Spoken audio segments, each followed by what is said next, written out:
vsem novinarkam in predstavnikom medijem, da ste se udeležili naše novinarske konference.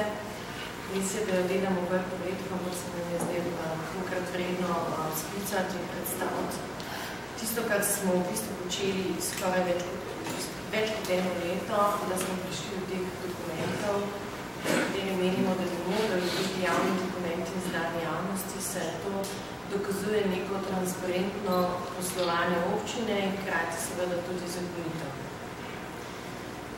Pa bi se najprej navezal, v bistvu te konference je predstavitev ugotovitev Komisije za preprečevanje korupcije glede sodelovanja občine Ribnica s podjetjem Tanko d.o.o. Jaz bi samo mehna zgodovine povedala, da boste vedeli, zakaj je prišlo sploh do tega ugotavljanja in kako smo prišli do teh informacij. Torej že septembra, oktobra 2011, ko je svetniška skupina SDS oziroma stranka SDS predlagala za urbano nagrado podjetje Tanko d.o.o., v katerem so predvsem izpostavili njihovo hitro rast, uspešno poslovanje, kljub recesiji, ki se dogaja v zadnjem času, širitev podjetja. In nekako je delovalo, kot da je to podjetje nekakšna ribniška gazela, kar se v meni na drugi strani ni zdela dovolj močna dokumentacija za pridobitev urbanove nagrade. Jaz osebno smatram, da vse nagrade, ki jih občina Ribnica podeljuje, naj bi imele težo tudi v nekem družbeno odgovornem delovanju. To pa pomeni, da dajemo družbi nazaj nekaj, ne zato, ker to ali moramo, ali zaradi tega, ker smo mi nekaj od občine ali vodilnih dobili, ampak zato, ker menimo, da to dajemo nazaj našemu kraju. Vsekakor to je bilo potrjeno in takrat smo začeli se nekaj bolj podrobno s tem ukvarjati. Jaz sem o tem pisala v Rešetu oktobra 2011 in več izpostavila to, da se mi zdi, da sponzoriranje občinskih prireditev pač ne sme biti razlog, da se pridobi taka nagrada.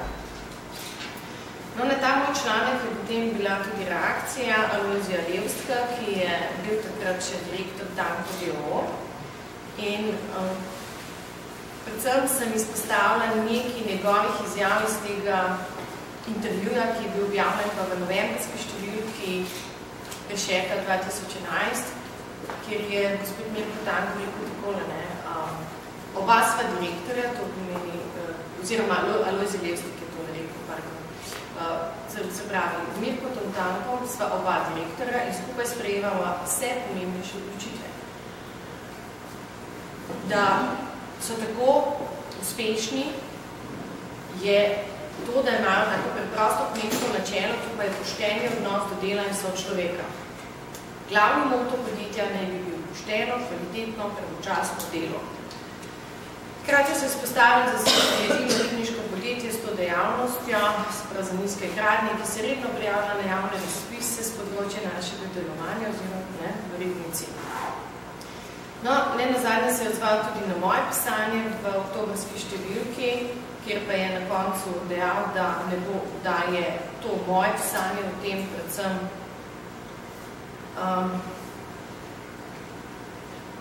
da ni primerno za mene kot neko osebo z zveničim nazivom, čeprav ne vem, kaj s tem mislil, in da bo na moje zapise odgovoril s pregovorom, ki bi se ga moral držati vsak od nas, to pa je, da naj vsak najprej pomene pred svojim pragom.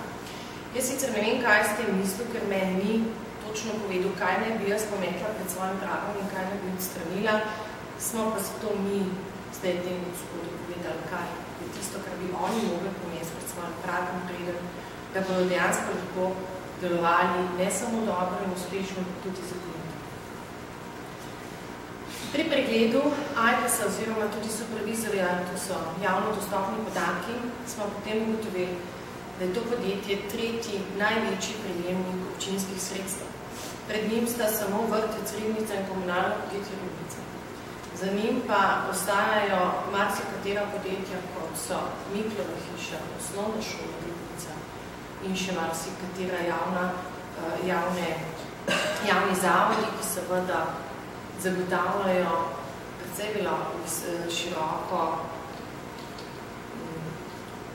precej široko zagotavljajo te družbene dobrine vsem Ribničanom. No, na podlagi tega je najverjetneje tudi Komisija za preprečevanje korupcije, takrat, ko se vzpostavi ta portal Supervizor, pričela malce pregledovati, katera podjetja pač izstopajo v prejemih iz občinskih proračunov. In najverjetneje so tako tudi prišli do občine Ribnica, saj to ni bilo tako neočitno.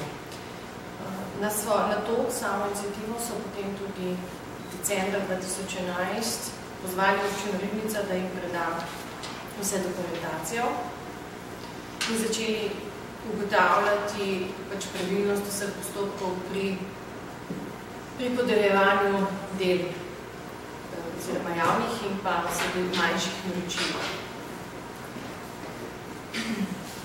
Takole so zapisali, da je komisija na podlagi podatkov aplikacije Supervizor identificirala sum kršitev določb Zakona o integriteti in preprečevanju korupcije na podlagi, česar je bil strani KPK, zdaj krajšala, izveden uradni postopek ugotavljanja kršitev. Saj ta zakon v svojem 35. členu zelo jasno opredeljuje, kdaj podjetje zasebnega prava ne sme poslovati z občinami oziroma osebami javnega prava. To pa je, kadar gre predvsem za medsebojno povezane osebe, se pravi, če so to bratje, sestre, zakonci, hčerke, sinovi in tako naprej. V podjetju Tanko Devo je tako od leta 2001, saj to podatek sem ga jaz nekje pridobila, pa do 12. januarja 2012 direktor in zastopnik, se pravi korporis tega podjetja Lojzi Lesek, ki je brat našega svetnika in podžupanja občine Ribnica, to pa je Vinko Lesek, kar pomeni, da je ta 35. člen vsekakor bil kršen. Na podlagi pregledanega je KPK potem ugotovila, da je bilo torej do januarja 2012, ko je Lojzi Lesek ni več direktor in zastopnik podjetja, med drugim pa je še vedno zaposlen v tem podjetju, jaz ne vem, kakšno funkcijo ima, ta informacija pač ni javno dostopna, tako da bi bilo pa zanimivo, glede na to, da to podjetje zaposluje samo 12 ljudi, da je gradbeno podjetje, si težko predstavljam, da so tukaj zaposleni sami inženirji in tudi gradbeni delavci. In da so v tem času sklenili 18 poslov, s katerimi so kršili to določbo 35. člena, vse skupaj v vrednosti nekje več kot 600 000 evrov. Pri večini teh poslov so bile sklenjene tudi protikorupcijske klauzule. Namen take klauzule v pogodbi je v osnovi zelo preprost. To pomeni, da pogodbene stranke s svojim podpisom potrdijo, da se zavedajo, kakšne bodo posledice morebitnega koruptivnega ozadja sklenitve pogodbe. Hkrati pa so izrecno seznanjene tudi s tem, katerih ravnanj se morajo pri sklepanju pogodbe striktno vzdržati. Torej, iz zapisanega je torej razvidno, da so kljub tej protikorupcijski klauzuli, ki so jo kot aneks dopisovali k že sklenjenim pogodbam, vsekakor najverjetneje videli, kaj počnejo. Torej, KPK je potem 27.6.2012 pozvala občino Ribnica, da vse posle, ki so bili sklenjeni od veljavnosti tega zakona o integriteti in preprečevanju korupcije, pa do dne, ko uradno Lojzi Lesek ni bil več direktor Tanko Devo oziroma njen prokurist, proglasi za nične. Kaj pa pomeni ničnost? Ničnost, nekaj definicijo povedala, velja za najstrožjo pravno posledico pomanjkljivosti pri sklenitvi pravnega posla. Pogodba je nična, če nasprotuje ustavi, prisilnim predpisom in predvsem moralnim načelom. Če pogodba je nična, mora vsaka pogodbena stranka vrniti drugi vse, kar je prejela na podlagi take pogodbe. Če vrnitev ni mogoča, je treba dati ustrezno denarno nadomestilo. No, tukaj pa je pač en del obligacijskega zakona, ki pravi, kot sem že povedala, če je nek posel bil sklenjen in če proglasen za ničen, bi morala obe stranke pač ena vrniti prejeti denar, druga pa spraviti zadevo v tako situacijo, kot je bila prej. Ker seveda to v teh primerih ni bilo možno, tudi šlo za ceste, za kanalizacijo, za neke izvedene dele, ki so bila narejena. Je seveda tako bil izkoristila svojo možnost, pravno možnost in zahtevalo tako imenovan kondikcijski zahtevek, ki so ga izdali občini. To pa pomeni, da zato, ker so oni naredili, so lahko zahtevali tudi neko odškodnino nazaj. Predvsem je bilo zanimivo to, da je ta odškodnina, oziroma ta zahtev bi čisto identično visok tistemu, kar bi mu tanko DOO vrniti občini, kar pomeni preprosto naredila sta pobot.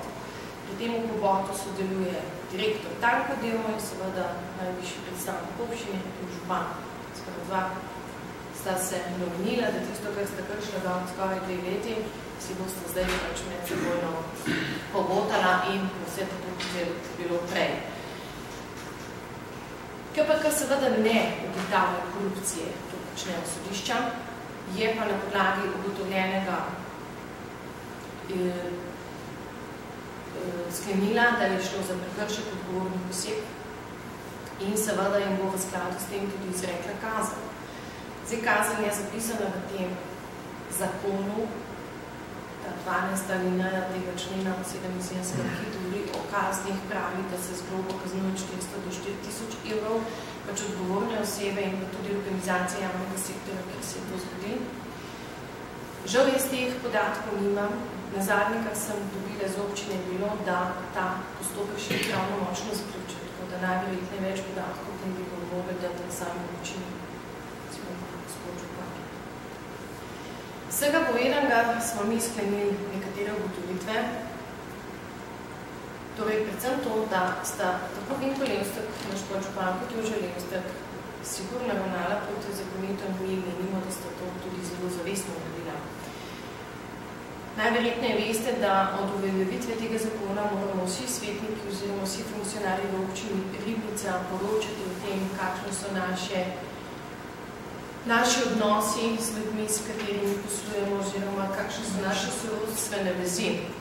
Tako da, ko ti tam napišeš, da je tvoj brat direktor nekega podjetja, v tem izpolnjevanju tudi piše, da za temi osebki občina oziroma organizacija, v kateri si zaposlen, ne sme poslovati. Zato se meni zdi izjave, kot so tipa nismo vedeli za ta zakon, nismo poznali tega člena, zelo se privlečene, ker konec vsi funkcionarji moramo te podatke delati. Kot drugo smo opazovali na podlagi tega poročila, da tukaj ni šlo za neka urgentna dela. Če bi šlo za urgentne, recimo, da je to sanacija po poplavah, po potresih, ne vem, nekaj, da je počela cel, da je treba tako izkočiti nekaj narediti, bi še rekla, da je šlo tukaj za neko smotrno, racionalno, hitro sklepanje poslov, zato da se pač prepreči kakšna večja škoda. Ne, pri vseh teh poslih je šlo za nekaj, ker se več manj planira v proračunu in to dalj časa. Zato tudi menimo, da bi bilo bolj racionalno, da bi vsa ta posla, se pravi, kot so obnavljanje nekih vaških poti, pločnikov, cest, obnova kanalizacij in tako naprej, bi se mogoče ustudile, da javno naročilo zbira več ponudnikov in potem iz tistih najboljših in najbolj ugodnih, pa tudi najbolj kvalitetnih. Jaz mislim, da sam cena ne sme igrati bistvene vloge, ampak tudi mogoče garancija sama kvaliteta teh del. Bolj smotrna in racionalna zbira, kot pa sklepanje poslov z nekim subjektom, ki je bil recimo edini, ki se je prijavljal, oziroma so je bil edini, ki so ga pozvali k temu poslu. Zdaj sicer mi tega pogleda v to, kakšna so bile javna naročila in sklepanje poslov še nimamo. Je pa bilo razvidno iz poročila KPK-ja, da je bilo večina pogodb sklenjenih pod 40 000 evrov brez DDV-ja, kar pomeni, da lahko smatramo, da gre za drobljenje teh naročil.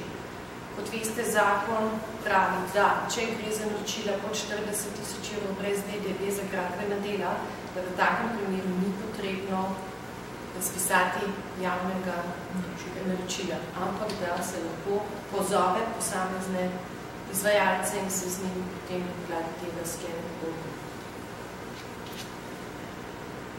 Mi, svetniki v Zaresu, smo bili v bistvu najbolj šokirani nad dejanjem, da se je ta informacija prikrivala javnosti. Zakaj? Zato, ker menimo, da če občina stoji za tem, da deluje transparentno, zakonito in da je vse, kar se počne, tudi dostopno javnosti, potem ne vemo, zakaj smo mi mogli ta dokument pridobiti na način, kot smo ga morali pridobiti. Jaz sem že januarja, takoj, ko sem zvedela, da je decembra bila protikorupcijska v občini, pozvala župana za vprašanje svetnice, uradno, pisno, da nas obvesti, ko bojo prišli pač rezultati tega, mislim, dela raziskovanja oziroma pregleda. Ker do marca nisem nič dobila, sem marca še enkrat dala pisno, da ga pozvala župana, da takoj, ko bo prosil, da obvesti vse svetnike, ne samo mene, ampak da to javno pove vsem svetnikov, kako je komisija našla. Ker jaz mislim, lahko ne bi našla nič in zakaj ne, sej ne gre za to, da nekoga prebijemo na križ, gre za to, da zahtevamo samo nekaj transparentnosti in poštenosti pri delovanju, da ne bomo imeli občutek, da mižimo pri vsem, kar se pač dogaja. No, potem pa le nič ni bilo. Decembra smo imeli zadnjo občinsko sejo, ko sem spet župana vprašala direktno, ali je ta dokument šel v hišo ali ne, in mi na tako preprosto vprašanje enostavno ni znal odgovoriti. Vse, kar je rekel, seveda je vmes namenil še en pogled gospodu Vinkulesku čez mizo, je rekel, o vsem boste obveščena pisno, ko bo. To je bilo to. Pri tem slabem občutku sem zato 9. januarja na občino Ribnica podala zahtevo za informacijo javnega značaja. Kot veste, zakon določa, da bomo v 20 delovnih dneh imamo pravico do tega podatka, tako sem že 17. januarja tudi te informacije pridobila in moram reči, da so bile za mene precej šokantne.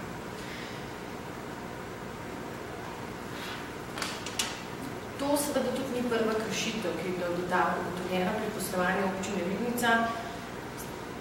Svetniki iz stranke Zares smo že leta 2012 pridobili tudi dokument o upravljanju inšpekcijskem nadzoru Inšpektorata Republike Slovenije za javno pravo, ki so pregledali seveda vse pogodbe o zaposlitvah. Zakaj je prišlo do tega? Zato, ker je direktor oziroma župan občine zavetje direktorja rokodelskega centra, takrat je rokodelski center začel obratovati.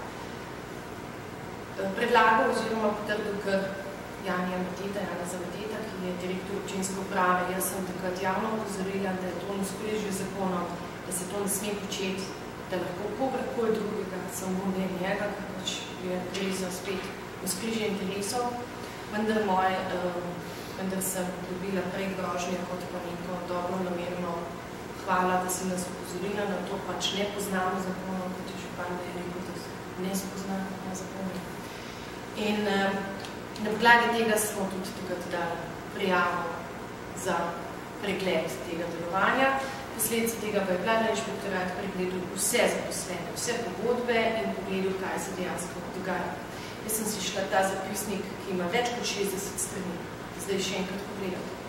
Tam skoraj ni osebe, ki ne bi imela napačno pogodbo za zaposlitev. Večinoma je šlo za to, da so napačno napredovali v višje plačilne razrede, da niso imeli pravih, da niso imeli narejenih teh izpitev oziroma teh zahtevanih strokovnosti, ki so zasedali položaje, potem ne bi smeli, seveda sem to vse popravil. Jaz sem sicer v tem še res pisala, ampak v javnosti je bil zelo minoren žal. Kot drugo se nam zdi tudi pri tem, kar ugotavljamo, da je Vinko Levstak med drugim tudi član programskega sveta RTV. Jaz bi si predstavljala, da se v take inštitucije predlaga nekoga, ki je neoporečen, ki spoštuje zakone, ki jih tudi pozna, ki ne deluje mimo njih, zato ker je pač to nek parcialni interes.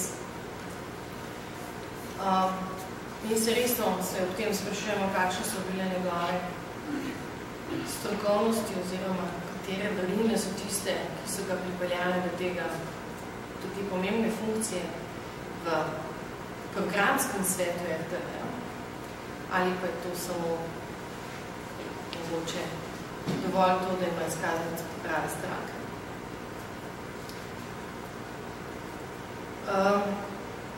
Na koncu sem ugotovila, da odkar pač Alojzij Levstek ni več direktor Tanko-Deov.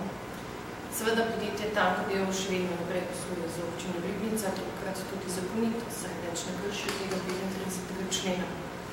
Žal tudi zakon o integriteti in preprečevanju korupcije ne predvideva nobene sankcije za podjetja, pri katerih so ugotovili kršitve tega zakona.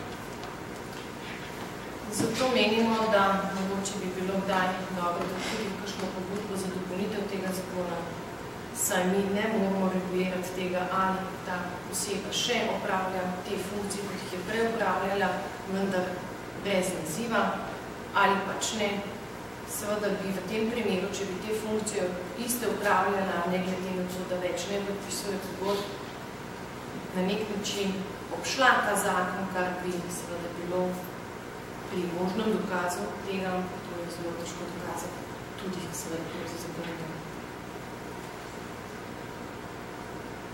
Na koncu pa bi samo še to navrlo, da bi nas pa zanimalo, kako na to gleda naš poslanec Jože Tanko, ali ob tem stoji za svojimi stranskimi kolegi in meni več kot tokrat spet za politični konstrukt komisije za preprečevanje korupcije, ali pač meni, da njegovi strankarski kolegi niso delovali pošteno, da so kršili zakon in da bi bilo smiselno uvesti tudi kakšne sankcije za njih, mogoče tudi pomislek o odstopu z teh najvišjih funkcij, ki jih imajo. Kot svetnik oziroma občinski odbor Zavesa smo na podlagi vsega, kar smo ugotovili, da KPK lahko ugotovi samo prekršek, več o tem ne moramo vedeti, ker so druge inštitucije, ki pač ugotavljajo druge kršitve, zato smo se odločili, da je ob taki kršitvi smiselno dati tudi neko predlog za uvedbo prekrška na Državno revizijsko komisijo, ki pregleduje vsa javna naročila, ki so se sklepali v občini, in pa najverjetneje bomo dali tudi pobudo za pregled poslovanja na Računsko sodišče, ki pa pregleduje vsa naročila, ne samo javna naročila, pregleduje splošno finančno poslovanje v občini.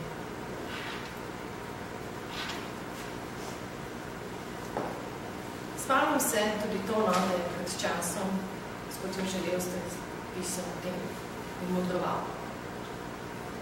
Kako ženske nikoli ne bomo zablestele kot vodje, ker manjkajo, tako rekoče, fizične in duhovne lastnosti moških.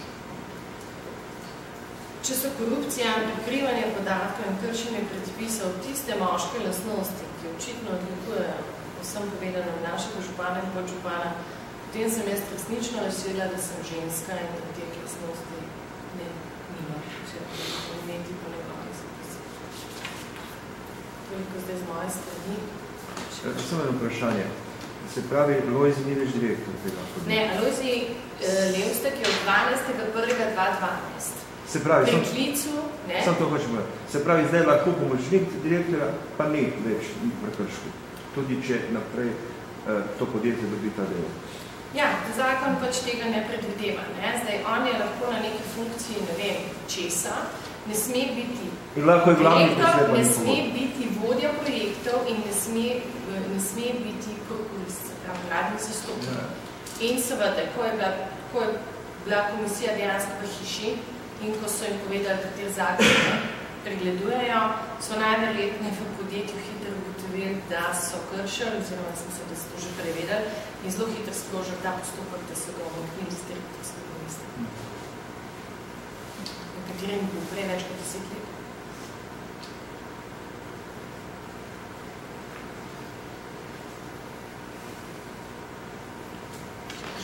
A ste mogoče pregledali, če se da, kako uvijek tudi župana za prikrivanje informacij?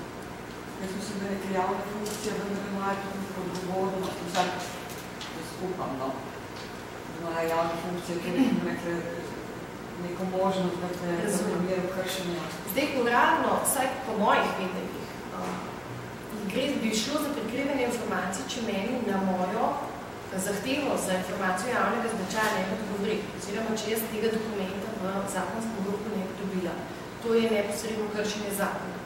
To, da pa on ni posredoval, gre pa izključno za en poslovnik občine oziroma za statut in gre za neko moralno, etično dejanje. Sprav, nekdo ne želi, da se o tem v Ribnici ve, da svetniki smo o tem obveščeni in lahko bi rekli, da posredno zaprav deluje netransparentno. Zdaj mi pravno, formalne moči tega nimamo. Lahko podamo predlog za odstop župana zaradi tega, ampak jaz mislim, da je to bolj lepotni predlog kot kaj drugega. Jaz ne vem, kaj se bo zgodilo. Mogoče bo podžupan celo pozval svojega podžupana k odstopu, oziroma da ga se rešil z tega mesta, se ga konca tudi on predlaga. Če se pa ne bo nad zgodili, bo to zelo očitno lahko sklepati, da so delali z roko. Bi pa še to povedala, ne? Nekdo mi je danes očital, da sem se spravila na podjetje Tanko D.O., da bi mogla pogledati širše po Ribnici, ker te korupcije pa je zelo veliko, zelo večkrat so kršeni ti zakoni. Jaz bi v tem rekla, da očitno ljudje niso razumeli bistvenega. Tanko D.O. sploh ni pomembno. Tukaj ne gre za neko podjetje, na katerega smo se mi spravili. Je pač podjetje, katerega smo dobili pri kršenju tega konkretnega zakona. Mi smo s tem hoteli povedati, da gre za kršenje najvišjih predstavnikov občin, najvišjih funkcionarjev, to je župan in podžupan. Isto je bilo to, ko je bil narejen upravljen inšpekcijski nadzor za javno službence. Gre za to, da gre tukaj za nek sistem. Seveda, jaz moram povedati, jaz nisem Marko, tudi ne Herkul Poirot. In to ni moje delo. Jaz si ne želim, da bi morala biti v vlogo nekega detektiva in raziskovati vse te zgodbe v občini Ribnice. Jaz si samo želim, da imamo tako svetniki, ki ste nam podelili ta mandat, kot širša javnost, pravico vedeti, kaj in na kakšen način vse stvari peljejo na Ribnici. Samo to se želim. In seveda moramo pa to pridobivati na način, ki je zakonit.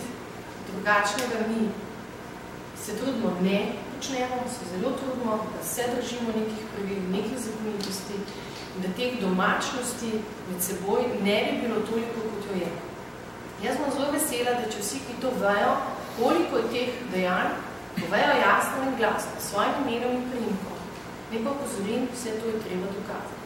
Nekaj na počes, ta je unije tretje, mi se tega ne gremo.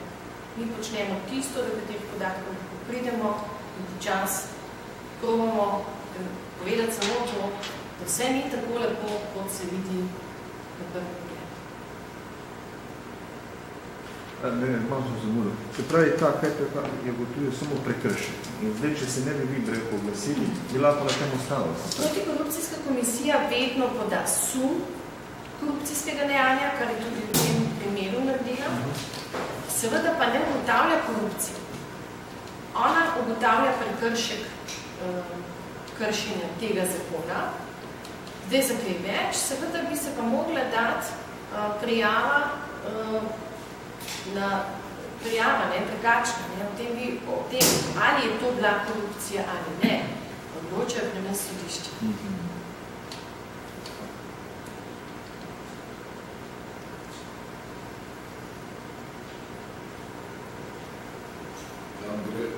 Če se mi dodate, da je glavno tudi zato, da smo mi kot svetniki, ne samo svetniki za res, na splošno kot svetniki, imamo pač te pristojnosti in naloge, da na nek način kontroliramo delovanje občine, seveda v tistih zakonskih morilih, ki nam jih zakon dopušča. Mi smo dejansko samo iz tega vidika, oziroma glede na to, kaj je ta KPK posledoval, potem tudi reagirali na to poročilo in jaz mislim, da je prav, da smo to upozorili, da je to naša dolžnost da ljudi, občani obvestimo tam, kako se z javnimi sredstvi dela. Ne nazadnje, če pogledamo malo situacijo v državi, vidimo, da je mogoče državni vrh samo vrh ledene gore. Zdaj vidimo, da se tudi spodaj stvari odvijajo na podoben način, se pravi praksa, ki je na državnem nivoju, kar se tiče korupcije, se dogaja tudi na lokalnem nivoju. Jaz mislim, da se bomo mogli s tem sprijazniti in spopasti s tem načinom nepravilnega delovanja in poskušati tudi spremeniti zakone, da bo to delovanje bolj transparentno, bolj zakonito in da se bo z našimi javnimi sredstvi delalo tako, kot se mora delati. Ker drugače se nam zelo slabo piše. Samo tele, pravila, Jan, rekel si, da se moramo s tem sprijazniti. Jaz bi rekla, da ravno se ne smemo s tem sprijazniti. Ne, se vem, da se moramo vzeti na znanje, da to je. Ne si zakrivati oči. Ne reči, tega pa pred nas ni. V naši občini pa ne. Ali pa na naši lokalni skupnosti se pa to ne dogaja. To je za nek sistem korupcije, ki ga ugotavljajo na vseh nivojih odločanja. Tako na lokalni skupnosti, kot na državni. In ko sami začnemo negirati tisto, kar nam je zelo očitno, zato, ker želimo svoj prag umesti, da bomo mi pa čisti, mi pa ne, in nas se pa to ne, s tem v bistvu sami sebi zelo škodimo. Vse, če pogledamo, če vprašamo ljudi, kdo še komu verjame, ali verjamemo v našo pravno državo, ali verjamemo ljudem, ali verjamemo najvišjim funkcionarjem v naši državi. Ne. Zakaj? Zato, ker smatramo mi osebno, da so vsi podkupljivi, skorumpirani, pokvarjeni in ne vem kaj še vse. To je grozljivo. To je tako grozljivo, da jaz mislim, da se moramo vsi pri sebi začeti zavedati, da je to treba javno začeti govoriti o tem. Ker bolj, ko bomo javno to izpostavljali, bolj bojo te ljudje, jaz sem prepričana, da vsi niso pokvarjeni, skorumpirani. Bolj bojo te ljudje, ki so, se zavedali, da jim nekdo gleda pod prst. Zadeve same ne bojo prišli. Mi smo tisti, vsak od nas, vsak posameznik, ne čakati na uradne inštitucije. Če kdo ima informacijo, če ve, če je javno dostopno, potem je to treba povedati. Le tako počas bomo lahko prišli od tega, da se tega enostavno ne bomo več upali. Glede tega zakona, ki je od sorodstvenih razmerov. Ja. Integriteta. To je zakon o integriteti in preprečevanju korupcije. Vi ste kot svetnica bili prisotni na tej potroški vrtec 7-milijonske investicije. Ja. Vi ste bili v sorodstvu z gospodom Jaličevom. Ja, on je moj svak. Ta svak ne zapadajo v tem. Brat, sestra, otroci. Ja. Hkrati bi še nekaj morate vedeti. Jaz nisem nikoli bila, če bi moj mož sodeloval pri tem, bi bilo sporno. Kot drugo pa še nekaj. Jaz nisem nikoli podpisvala pogodbo v vrtcu, niti nisem nikoli sodelovala. Če vam čisto odkrito povem, mi smo o vrtcu prve informacije uradne dobili na zadnji občinski seji decembra 2012, ko vrtca že stoji. Kljub temu, da so svetniki Zaresa in pa svetniki Liste Janeza Pucla, tudi svetniki SD-ja, zahtevali kot župan, prosili smo ga, da se naredi posebna seja samo o vrtcu Ribnica, ker smo vedeli, da je sestavljen zelo širok, zelo megalomanski, pa ne, da ne bi ga mogoče rabili. Mi se vsi strinjamo, to je nekaj nujno, ki treba narediti. Ampak proučiti možnost, ali ni to pa vseeno prevelik zalogaj za našo občino. Vi morate vedeti, da cel projekt ima več kot 7 milijonov, to je približno občinski proračun letni. Vendar je župan čist, lepo povem, ker je magnetogram, je rekel, jaz imam vse pod kontrolo nad skrbeti.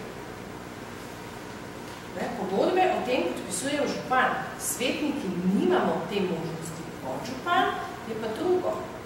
Podžupan pa sodeluje tudi pri teh projektih. On je pa funkcionar, mislim. Smo mi tudi.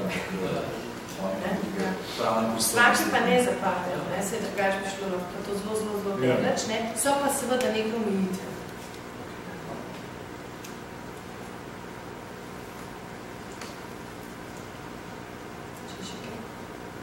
Problem slovenske korupcije. To je pravzaprav tako veliko, da se sodniki višji bojijo vseh politične elite in nadzornikov in vsega, ki ustrahujejo. Prav imajo doživljenjsko funkcijo, se jim nič ne upajo, pa jim kradejo pred nosom. Tako se pravi, ta zadeva je zelo široka. Jaz se sicer strinjam s trajnim mandatom sodnikov. Zato, ker menim, da če ne bi bil trajni mandat, da se to še bolj politično vedrovalo, kot se zdaj, če se bo trdla, ampak kad se predpostavlja. Se pa strinjam, da bi mogla biti ta doba, preden nekdo postane sodnik, mogoče daljša, bolj preverjena, da bi te ljudje imeli več izkušenj in potem seveda bi ta mandat mogel biti.